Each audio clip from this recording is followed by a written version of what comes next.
A corporate manager thought he was enforcing the rules, until he tried to kick out the CEO's guest of honor. When Shaquille O'Neal arrives at an exclusive company event, one arrogant manager sees only an outsider. But the moment he realizes who Shaq really is, his confidence shatters in front of everyone. What happens when power meets its biggest mistake? Stay tuned, because this takedown is unforgettable. Before we deep dive into this interesting story, subscribe to our channel and tell us, where are you watching from? Share in the comments below. The evening sky hung over the city like a velvet curtain, the skyline glowing with the golden shimmer of high-rise buildings. At the heart of it all stood the Sterling Grand, an exclusive 5-star venue known for hosting only the most elite gatherings. Tonight was no different. Inside, the grand atrium was alive with the soft hum of expensive conversations. Crystal chandeliers bathed the room in a warm golden glow, their reflections dancing off the polished marble floors. Waiters in sharp tuxedos moved like ghosts between clusters of powerfully dressed men and women, offering champagne in fluted glasses.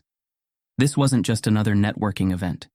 This was the corporate event of the year, where billion-dollar deals were whispered over cocktails, where alliances were made with a firm handshake and a well-timed nod. And at the center of it all was James Caldwell, the company's legendary CEO, about to announce a game-changing business merger that would reshape the industry. But amidst the wealth and power, one guest stood out. The moment Shaquille O'Neal stepped through the entrance, the energy in the room shifted. He didn't need to speak, didn't need to announce himself. His presence alone commanded attention. Dressed in a sleek, custom-tailored navy suit, Shaq looked every bit the billionaire businessman he had become.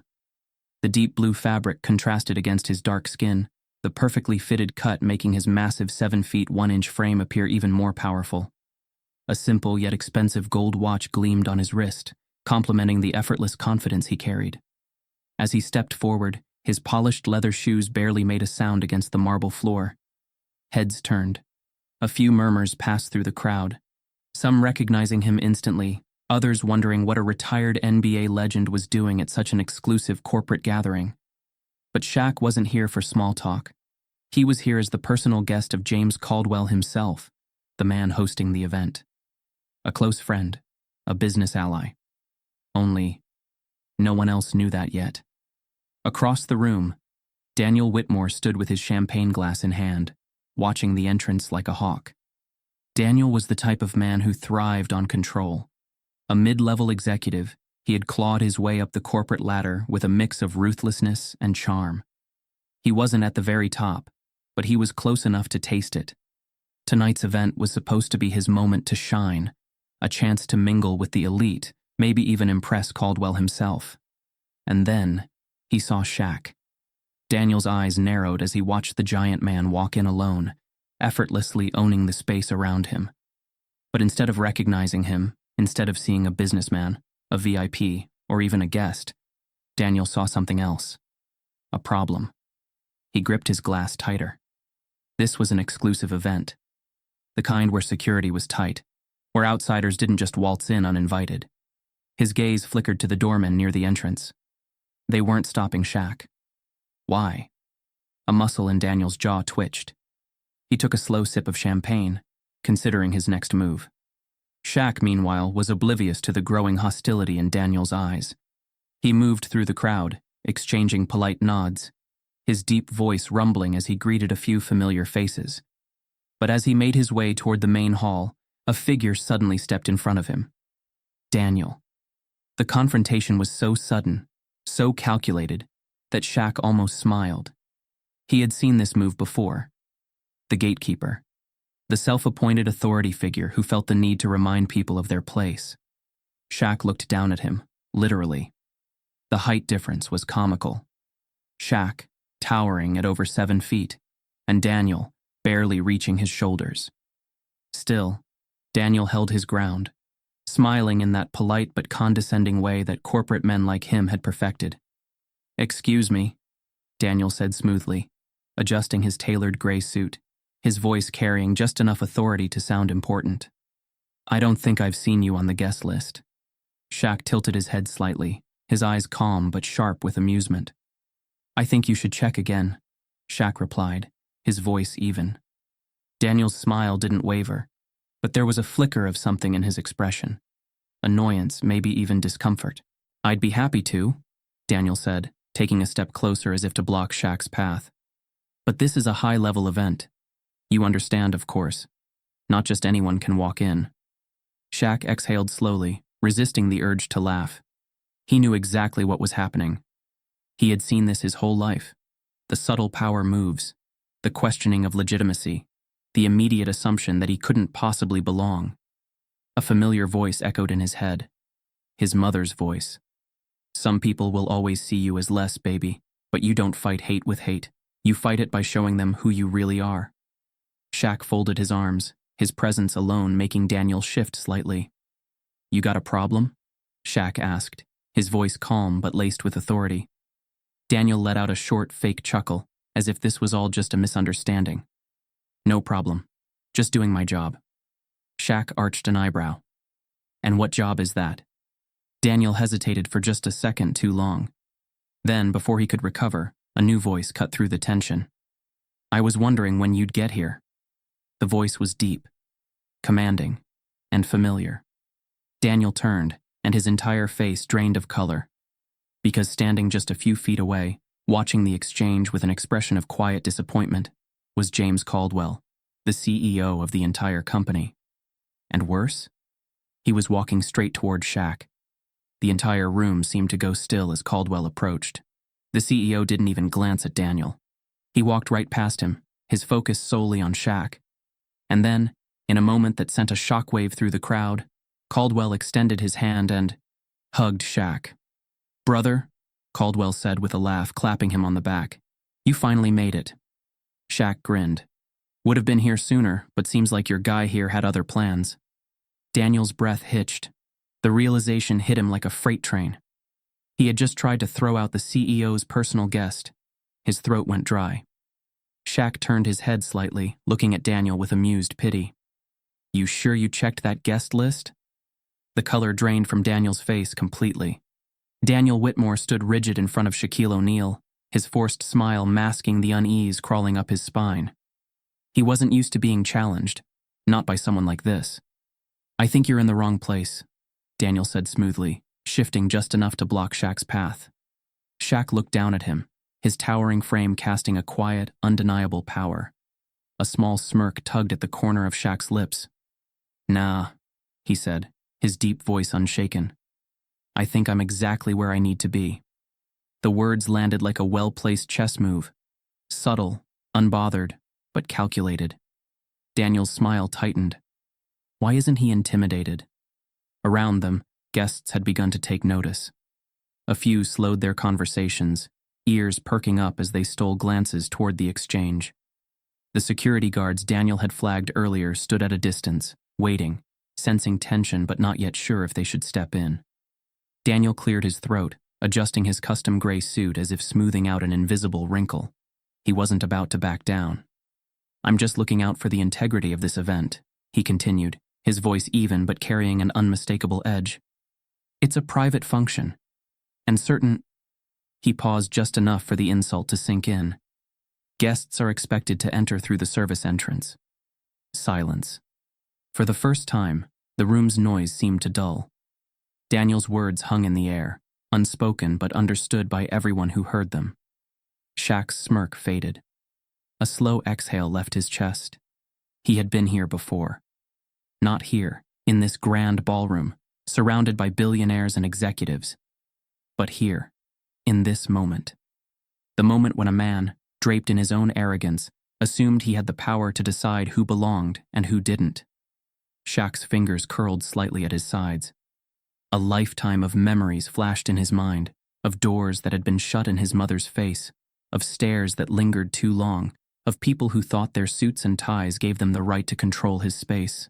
And then, just as quickly as the frustration came, he let it go. Because he remembered his mother's words. Some people will always see you as less, baby. But you decide how you respond. Shaq straightened, his full height making Daniel look comically small in comparison. Then, without a hint of anger, he let the smirk return. And Daniel hated it. Because it wasn't just a smirk. It was a message. It was Shaq telling him, "I see what you're doing, and it doesn't work on me." Shaq tilted his head slightly. "You sure about that?" Daniel stiffened, his confidence slipping for the first time. The casual response rattled him. He had expected anger, defensiveness, maybe even an argument. Instead, Shaq stood there, completely in control. And suddenly, Daniel was the one feeling out of place. A small, uncomfortable pause stretched between them. Daniel's throat bobbed as he tried to regain his footing. He wasn't about to let some washed-up athlete make him look foolish in front of some of the most powerful names in the industry. His lips parted to respond, but he was too late. A new voice cut through the tension like a blade. "I was wondering when you'd get here." Daniel turned, and his stomach dropped. Because walking toward them, exuding absolute authority, was James Caldwell, the CEO of the entire company. And he was looking right at Shaq. James Caldwell wasn't a man who moved casually. Every step was measured, calculated. He was the kind of executive who commanded attention without demanding it. His presence alone was a statement of power.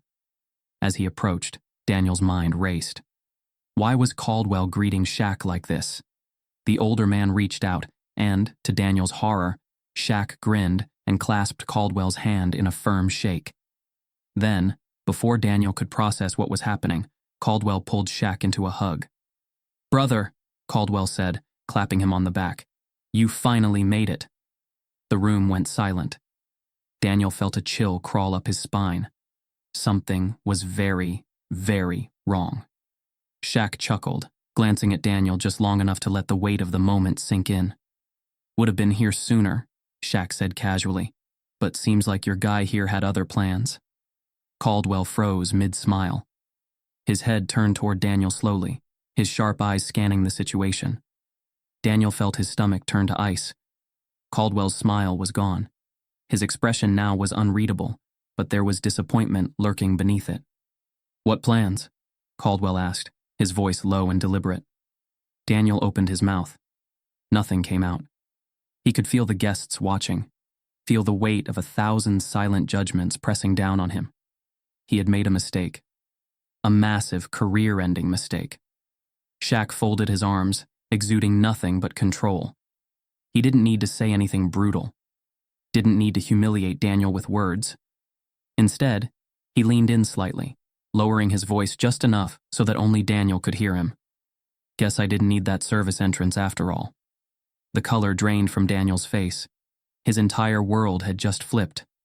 Around them, guests exchanged wide-eyed glances. The tension was electric. Daniel's pulse hammered in his ears as he struggled to think, to recover. But it was too late. The moment had already spiraled beyond his control. And just as he tried to speak, just as he reached for an excuse, the first phone screen lit up. Someone had recorded everything. The realization hit him like a tidal wave. This wasn't just a mistake. This was about to go viral. The air in the Sterling Grand had shifted. The hum of polite conversation grew quieter, replaced by subtle glances and hushed whispers. Most of the guests weren't sure exactly what was happening, but they felt it, the kind of tension that demanded attention. At the center of it all, Daniel Whitmore stood rigid, his face carefully composed but his eyes burning with frustration. Shaquille O'Neal, on the other hand, remained completely unshaken. He wasn't arguing. He wasn't angry. He was simply there. And that alone was driving Daniel insane. Daniel had spent years mastering the art of corporate control. He knew how to command a room, manipulate conversations, and make people feel small without ever raising his voice. But this wasn't working. Shaq wasn't folding. He wasn't reacting the way Daniel wanted him to. And worse, people were watching. Daniel could feel the weight of curious eyes turning toward him, executives pausing their conversations to see why the company's high-level manager was blocking a man who clearly wasn't intimidated. His jaw tightened. Fine. If subtlety wasn't going to work, then he'd escalate. With a sharp motion, Daniel raised a hand and flagged down 2 security guards. The guards, both built like linebackers, dressed in crisp black uniforms, were stationed near the entrance, their eyes instantly snapping to him. They hesitated for a moment before approaching. Shaq's smirk barely flickered. "Oh, so we're doing this now?" As the security guards moved closer, the shift in the crowd became undeniable. A couple near the bar turned, their conversation fading. A group of executives near the center of the room exchanged subtle, raised brow glances. Even the waitstaff, trained to be invisible, paused mid-step, sensing that something was about to happen. Daniel thrived on order. He liked knowing he was the most important voice in the room. But now, he was losing control, and that made him double down. Shaq knew how this game worked. This wasn't about event security or some misunderstanding. This was about power. Daniel wanted him to back down, to walk away, to disappear. But Shaq wasn't going to give him that satisfaction. So, he did the opposite. He stayed. He shifted his stance slightly. Not aggressive, not confrontational, just unmovable. His silence was louder than anything he could have said. Daniel noticed, and it rattled him. The two security guards reached them, their expressions professional but uneasy, because they recognized him. One of them, a broad-shouldered man named Rick, stopped first, his gaze flickering from Shaq to Daniel.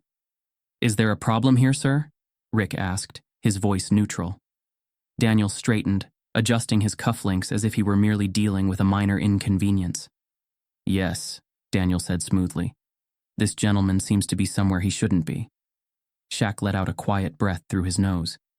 "Here we go." The other security guard, a younger man named Jordan, glanced at Shaq, hesitating. Rick wasn't stupid. He had seen this exact scenario play out before. A well-dressed black man in an upscale setting. A white executive insisting he didn't belong. A power struggle disguised as just following protocol. Rick's grip on his radio tightened slightly. "Sir," he said carefully, directing his attention toward Shaq. "Are you on the guest list?" Before Shaq could answer, Daniel cut in, his voice louder now. "He's not," Daniel snapped. "And he needs to be escorted out. Immediately." The temperature in the room dropped. Rick's jaw tensed. Jordan shifted on his feet. They knew. They knew who Shaq was. But Daniel had just issued a direct order. And now, all eyes were on them. The guests weren't whispering anymore. They were watching, waiting. Shaq could have called Daniel out right then, could have shut this down with one sentence, one name drop, one phone call. Instead, he let the moment breathe. He let the pressure settle onto Daniel's shoulders. He let him feel the weight of his own mistake. And then, finally, he spoke. "Escort me out," Shaq repeated, his voice low and even. Daniel squared his shoulders. "That's right." Shaq exhaled slowly. Then he took a single step closer. Not threatening. Just a reminder of how small Daniel really was. His eyes locked onto Daniel's, holding him there. And in that moment, everything shifted. Because Shaq didn't need to yell, didn't need to argue, didn't need to explain himself. His silence said everything. Daniel felt it. Rick felt it. The entire room felt it. And just when the tension hit its breaking point, a familiar voice cut through the air. "I'd love to see you try." Daniel flinched, his face losing color. Because that voice? That wasn't Shaq. That was James Caldwell, the CEO, and he was watching the entire thing. Caldwell strode toward them, his expensive shoes clicking against the marble floor. His expression? Cold, unimpressed, and very, very aware. Daniel's breath hitched. His world was crumbling. Shaq, meanwhile, simply smiled. Because this was about to get real interesting. The tension had reached its peak. Security was waiting for the order to act. Guests were staring, and Daniel Whitmore stood firm, convinced he was about to eliminate an unwanted presence. But just as Rick, the lead security guard, shifted forward, preparing to do something he didn't want to do, a voice cut through the tension like a blade. A voice that made Daniel's entire body lock up.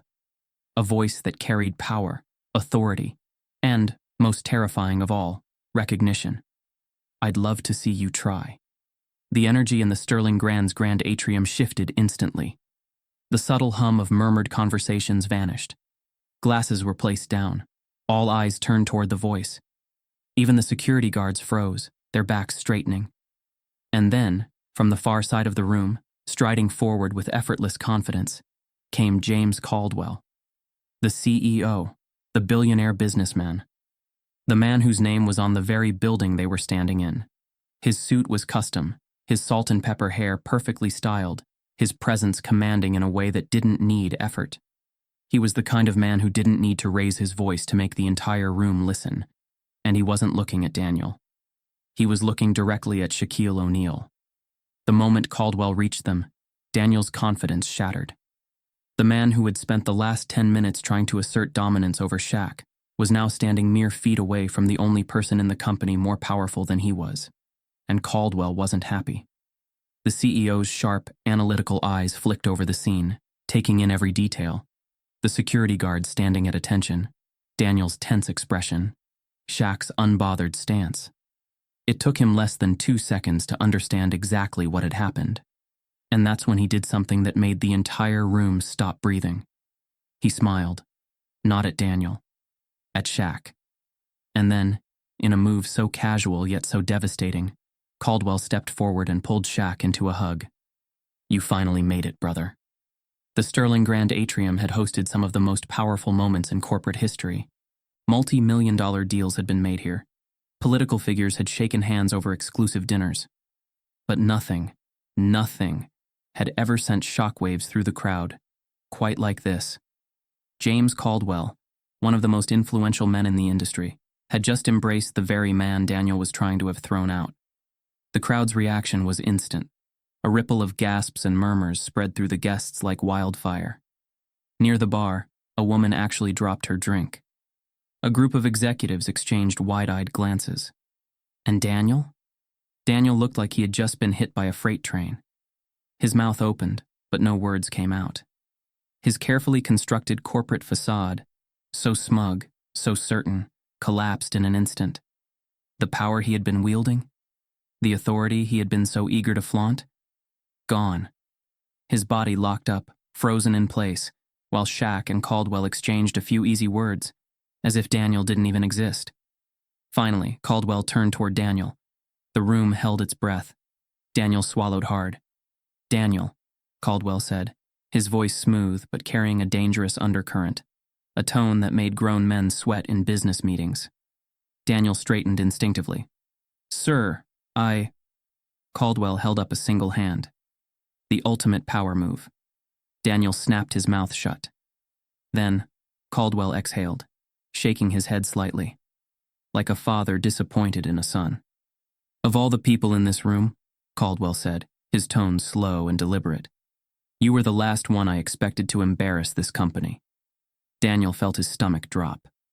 Security, the guests, and the executives watched like a courtroom audience awaiting a verdict. Shaq, until now, hadn't said a word. He had let the moment breathe, let Daniel feel the weight of it. And then, with a smirk that would be burned into Daniel's memory forever, he leaned in just slightly, not threatening, just amused, and he said one devastating sentence. "Guess I didn't need that service entrance after all." Daniel physically flinched. The comment, though casual, felt like a verbal nuke, because it reminded everyone exactly what had just happened. It put the spotlight right back on Daniel's arrogance, his bias, his failure, and there was no coming back from it. Daniel's mind raced. Maybe if he apologized.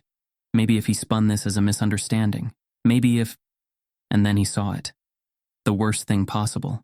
A phone screen, then another, and another. People had been recording the entire exchange. Daniel felt his world closing in. He had gone from a powerful corporate manager to a viral disaster waiting to happen. Caldwell's gaze darkened. "We'll talk about this later, Daniel." A simple sentence, but everyone knew what it meant. Daniel's career, his future in this company, was hanging by a thread. Caldwell then turned back to Shaq, placing a hand on his shoulder. "Come on," Caldwell said. "Let's get you a drink." And with that, the CEO of the company led Shaq into the event, leaving Daniel standing there, utterly humiliated, with no idea what was coming next. Moments ago, Daniel Whitmore had been in control. He had spoken with authority, given orders, and expected them to be followed without question. Now, he stood frozen, his carefully curated corporate persona crumbling as reality crashed down on him. And the worst part? The crowd had seen everything. It started as a few hushed whispers. Then, a ripple effect spread across the room as realization set in. "Wait, Shaq is here as the CEO's guest?" someone near the bar whispered. Another executive, clutching a glass of champagne, shook his head in disbelief. "Whitmore just tried to throw out the guest of honor?" Someone let out a low whistle. "Oh, he's done." The murmurs grew louder, and Daniel could feel the weight of every single pair of eyes drilling into him. But nothing felt worse than the look on James Caldwell's face. Shaq, for his part, didn't say a word. He didn't have to. He just stood there, arms relaxed at his sides, watching as Daniel's face drained of color, watching as the realization clawed its way through his body, watching as the man who had tried to put him in his place now had nowhere to hide. Shaq had been in high-stakes moments his entire life. NBA championships, billion-dollar business deals, media scandals. And if he had learned one thing, it was this. The worst punishment isn't loud. It's silent. It's the moment when a man like Daniel Whitmore realizes he's already lost. Caldwell was still looking at Daniel, his jaw tight, his expression unreadable. The entire room was waiting. Daniel tried to recover. He straightened his shoulders, forcing a weak smile.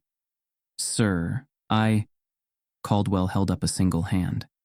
The gesture was small, but it hit harder than any yelling ever could. Daniel immediately shut his mouth. A long, agonizing pause followed. Then finally, Caldwell spoke. His voice was low, measured, but razor sharp. "You just tried to throw out the guest of honor." The words landed like a hammer. Daniel swallowed hard. His mouth opened. Nothing came out. Caldwell took a slow breath, his disappointment cutting deeper than any anger ever could. And then, as if the situation couldn't get any worse, a voice from the crowd muttered, "This is going viral." Daniel's stomach dropped. His head snapped around, scanning the crowd. Screens. Everywhere. People had been recording the entire thing. His pulse pounded in his ears. "Check this out. Oh, it's already trending." Daniel felt his world spin. Not just because he had been humiliated in the moment, but because this moment wasn't staying in this room. By morning, it would be everywhere. On Twitter, on LinkedIn, on YouTube, and worst of all, on James Caldwell's desk. He felt trapped. His eyes darted around the room, searching for an escape, but there wasn't one. His reputation, his entire career, was spiraling right in front of him. For years he had believed in power through control. Control the conversation, control the narrative, control the people. But right now, he had no control at all.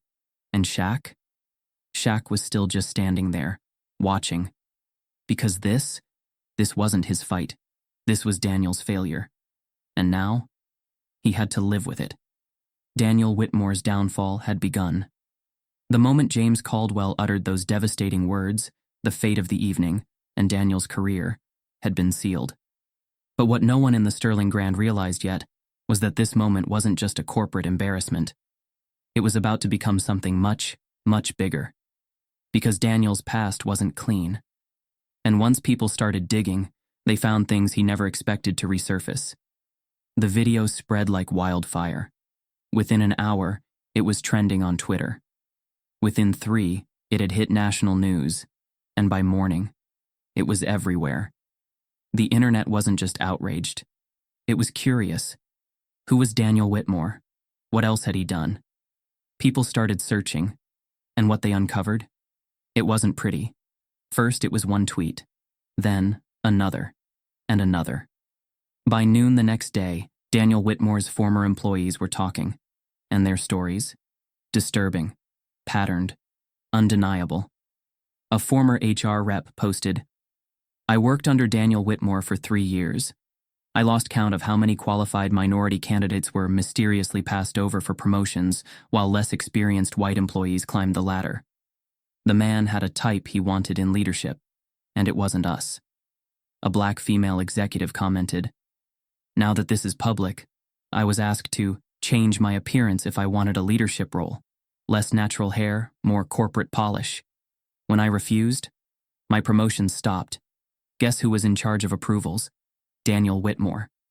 A former assistant manager revealed, "We had an inside joke. If you're not Whitmore's pick, don't bother." He had absolute control over hiring.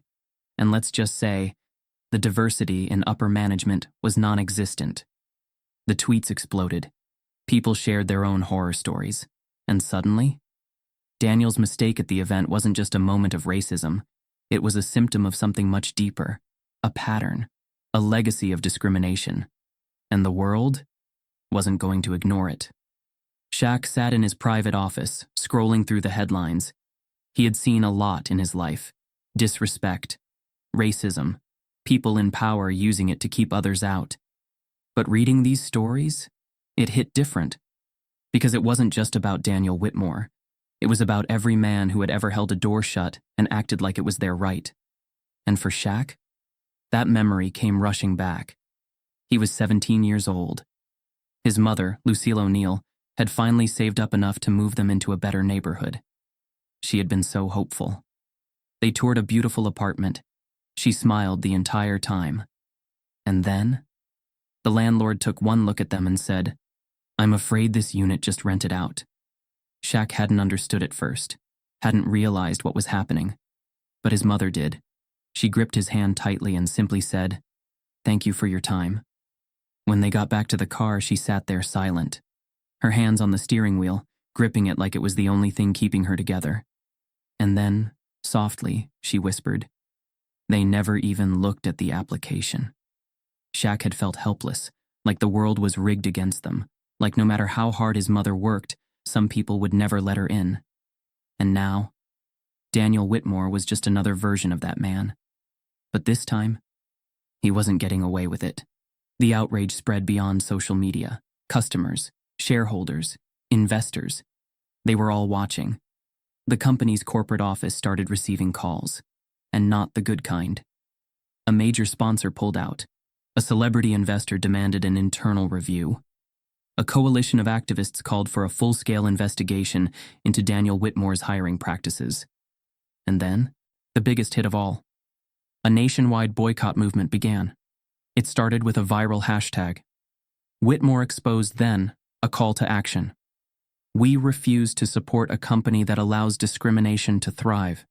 Until Daniel Whitmore is held accountable, our wallets are closed." And just like that, the company's bottom line was under attack. James Caldwell had built his company on reputation. But now, that reputation was under fire. He had two choices. First, ignore the backlash and hope it faded.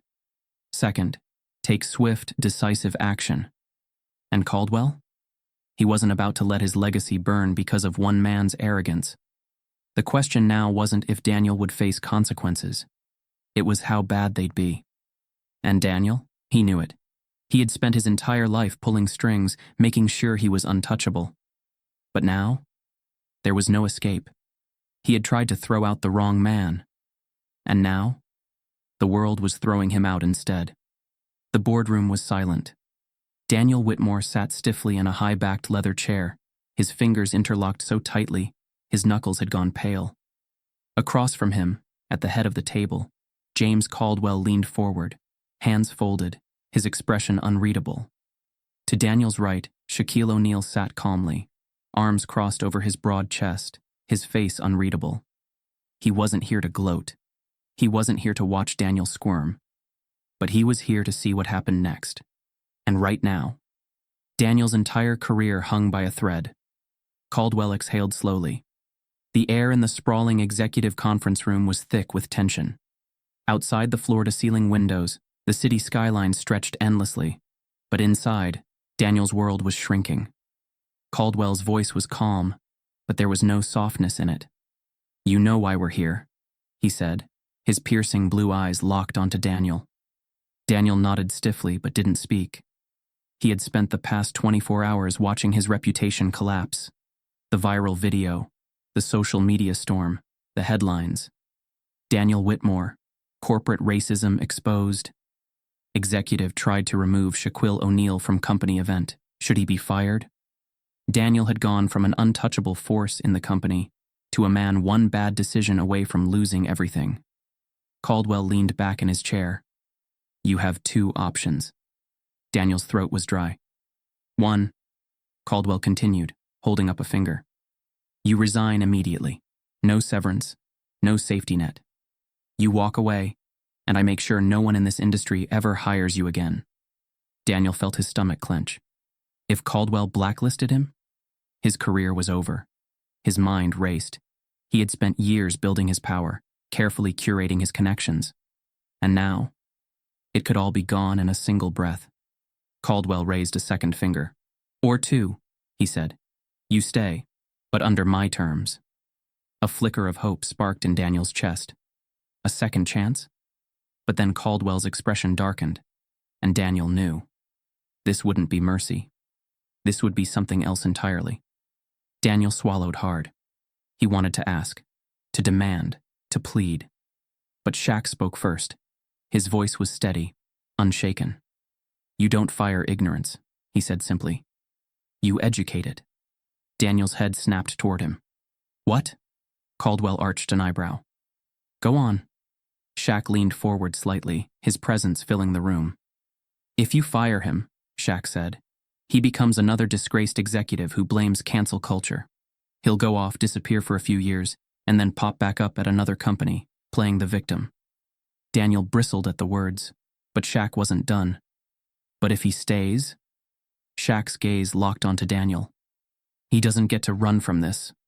The words landed like a challenge. Daniel felt the heat of them. Shaq's smirk was gone. He wasn't joking. He wasn't being generous. He was deliberate. Shaq leaned back. Let him stay, but make him face what he's done. Daniel's heart pounded. This was worse than being fired, because Caldwell's expression had shifted. He was actually considering it. And then, he made his decision. Fine, Caldwell said. Daniel exhaled, relief flooding through him. Until Caldwell continued. You stay, but you won't be running any departments. You won't be making hiring decisions. Daniel stiffened. Caldwell's voice was cold.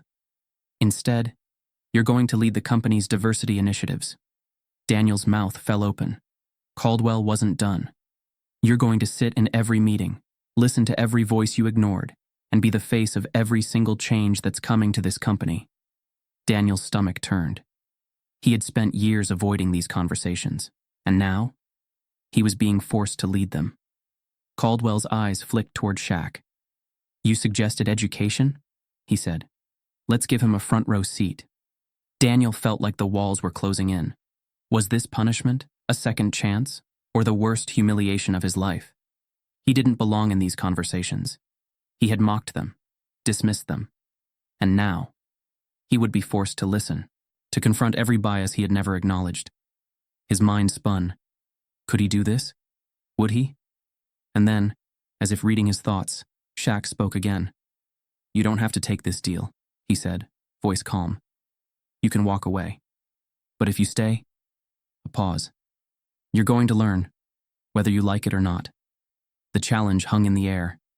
Daniel looked at Caldwell, at Shaq, at the weight of what was being offered, and he knew. This was it. Where there had once been laughter, polite conversation, and the clinking of glasses, now there was something heavier in the air. Something unspoken. Something no one in the room could ignore. And at the center of it all, Shaquille O'Neal stood on stage, looking out over the crowd. His presence alone commanded attention, but when he finally spoke, his voice carried something even greater. Truth. Shaq let his gaze sweep over the audience, making sure they were truly listening. And then, in a voice deep and steady, he began. You know, he said, I wasn't always welcome in rooms like this. The room stilled. Even those who had been silently sipping their drinks, avoiding the tension, suddenly stopped. Shaq let the pause linger, then continued. I remember being a kid, maybe 7, maybe 8. My mom, Lucille O'Neal, she was the strongest woman I knew. Worked 2 jobs. Never let me see her struggle. A small, nostalgic smile flickered across his face. But one day, I saw something. Something I wasn't supposed to see. The crowd leaned in. Shaq exhaled slowly, his voice growing softer. My mom had saved up for months to move us into a better neighborhood. She was excited, talking about how I'd have my own room, how there was a park nearby. A beat. We walked into this beautiful apartment. I remember looking out the window, imagining what it would be like to play outside, to invite my friends over. Shaq's expression darkened slightly. But then, the landlord took one look at us and said, "I'm afraid this unit just rented out." The air in the room felt thick. The audience was silent. Shaq locked eyes with someone in the front row. But we knew. My mom knew. He never even looked at the application. A few people in the crowd shifted uncomfortably. I remember gripping my mom's hand, waiting for her to say something, to fight back. Shaq smiled faintly. But you know what she did? She just smiled. She thanked him. And we left. His voice was steady, but there was weight behind it. That night, I asked her why she didn't fight, why she didn't yell or demand to be treated fairly. He let his gaze sweep across the room. You know what she told me? A long, powerful pause. She said, "Baby, some people will always see you as less, but you decide how you respond." A hush had fallen over the room. People who had never considered themselves part of the problem were now rethinking everything. They had never been denied an apartment. They had never been told they didn't belong. They had never been judged before even speaking. And for the first time, they understood something new. Shaq let the silence sit. Then he continued, "My mother taught me that power isn't in making people fear you. It's in making them respect you." A few heads nodded. She taught me that no matter how much someone tries to take from you, your dignity, your worth, your place in this world, you don't let them win. Shaq's voice hardened slightly. And that's why I stayed at that bench. A murmur rippled through the crowd, because now they saw the full picture. Shaq didn't stay because of pride. He didn't stay because he wanted a fight. He stayed because some fights are won simply by refusing to move. At the back of the room, pressed against the wall like a ghost, Daniel Whitmore stood frozen. He had been watching the speech unfold, trying to stay invisible. But he wasn't invisible. Not to himself. Because as he listened to Shaq's story, really listened, he felt something unfamiliar creep into his chest. Shame. Not the shame of getting caught. Not the shame of losing control. This was something different. This was the shame of realizing he had been that landlord. That his decisions, his biases, his unchecked arrogance, they had locked doors on people before they even had a chance to knock. His hands clenched at his sides. He had spent his whole life believing he was on the right side of things, that he had worked hard for everything he had, that he was fair. But now, he wasn't so sure. Shaq's voice lowered. "I didn't come here to make a scene. I didn't come here to prove a point." He exhaled. "I came here because I was invited, because I belonged, and because no one has the right to decide otherwise." His words hung in the air, unshaken, unapologetic, undeniable. A wave of quiet applause began at the back of the room. Then it grew, and within moments the entire Sterling Grand was filled with the sound of thunderous applause. Shaq nodded once, then stepped off the stage. He had said everything he needed to say, and somewhere in the crowd, Daniel Whitmore stood alone, realizing he had just heard the most important lesson of his life. Whether he learned from it? That was his choice. The world moved fast. By the next morning, the Sterling Grand incident wasn't just a workplace scandal anymore. It had become a national conversation. News anchors dissected the footage. Social media boiled with debate. Think pieces flooded every major platform. Some praised Shaq for his composure. Others argued Daniel's punishment wasn't enough. And some were just angry. Angry that racism still existed. Angry that it took a viral moment for people to see it. Angry that for every Daniel Whitmore exposed, 10 more operated in silence. But the conversation was happening. And that was something. The hashtags wouldn't die. Whitmore exposed. Shaq didn't move. Shaq corporate racism. The debates were endless. Should Daniel have been fired? Did Shaq go too easy on him? Is real change possible, or will this just be another news cycle? The real impact? Companies felt the pressure. Multiple executives resigned from corporations with similar complaints of bias. A major lawsuit was reopened against a Fortune 500 CEO with a history of discrimination. Companies began quietly revising their diversity policies, not out of morality, but out of fear. And Daniel Whitmore? He had become a walking cautionary tale. The man who tried to erase Shaq from a room had now been erased from the industry. The morning after the event, Shaq sat in his private office, sipping black coffee. The city stretched beyond his window, the skyline glowing under the early sun. His phone buzzed, another news alert about the fallout. He ignored it, because he already knew. Daniel was gone. The company had quietly removed him overnight. They wouldn't say it was because of the backlash. They'd phrase it as an internal restructuring. But the truth? Daniel had become a liability. Shaq sighed, setting his coffee down. And then he thought about something. For years he had believed that the real fight was exposing people like Daniel. That if you shine a light on them, if you strip away their power, the problem disappears. But now he wasn't sure. Because the real victory? It wasn't in exposing one Daniel. It was in making sure the next Daniel never existed in the first place. And that was a much harder fight. A soft knock at his door. His assistant, Lauren, stepped in. "Morning, Mr. O'Neal," she said, setting down a stack of mail. "Everything urgent is already flagged in your email." "Oh," she hesitated. "Someone dropped this off personally. No name." She placed a small cream-colored envelope on his desk. Shaq frowned, picking it up. It felt old, worn, like it had been handled too many times before finally reaching him. He flipped it over. No return address, just his name. He carefully tore the envelope open, pulling out a single handwritten note. His eyes skimmed the words, and his breath hitched. "Your mother's past is still unfinished. Find out what really happened." His grip on the note tightened. A chill ran down his spine, because there was only one person who had ever brought up his mother's past. And that person was long gone. Shaq's jaw clenched. What the hell was this? He leaned back in his chair, the note still clutched in his hand. His mother had always told him that people fight injustice in different ways.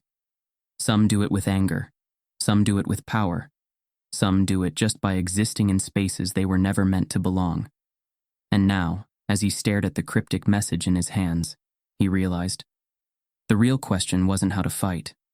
The real question was, who would he become when the next fight found him?